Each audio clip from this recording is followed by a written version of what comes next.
Hey everybody, Dr. Diane, Lyme and mold expert here. We're going to talk about PEMF, when to use it in treatment. And PEMF is pulse electromagnetic frequency. Some people are very worried about EMF sensitivity and if this is going to activate any sort of sensitivity.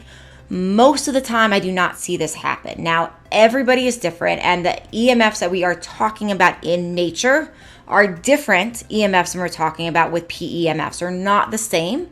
That being said, people can become very, very sensitive to any sort of magnetic frequency, including PEMF. So you always want to go slowly when you're working with Lyme and mold and any treatment like this to make sure that you respond to the therapy well.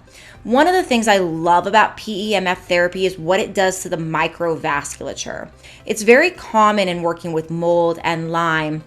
One of the things that happens that makes pain happen and brain fog and fatigue is that we get a lowering of a substance called VEGF. VEGF is vasoendothelial growth factor. Its job in the body is to help the body grow new blood vessels. So when the body does not grow new blood vessels, there's lack of oxygen to the tissues, we get fatigue, we get pain, we get brain fog, other symptoms. So PEMF will help to restore these small blood vessels to the body. They'll help the body grow, help the microcirculation come back essentially after a lowering of VEGF. So we want to use something like PEMF to help with those symptoms, to help revascularize and reoxygenate the tissue.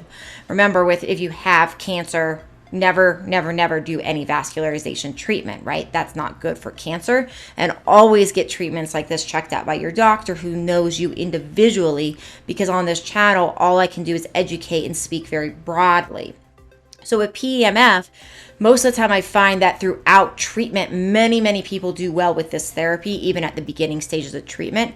But I strongly recommend people with Lyme and mold that are very sensitive, which is a lot of you guys, really starting very slow, 2 to 5 minutes max. See how your body responds. Oftentimes a full treatment, depending upon what frequency you're using, is sometime around 20 minutes.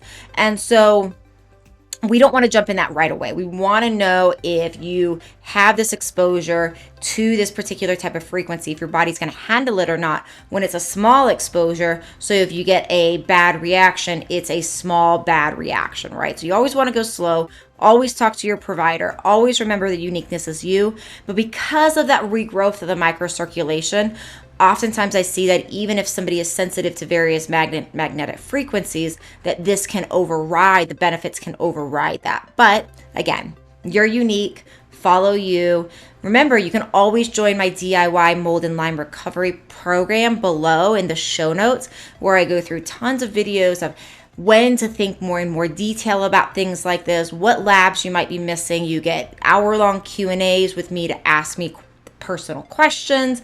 These are done live, so there's a lot we can do on that particular, in that particular program. You can join and you find information about that in the show notes. I hope this has been helpful. Again, I'm Dr. Diane, your Lyme and mold expert. I'll see you in another video.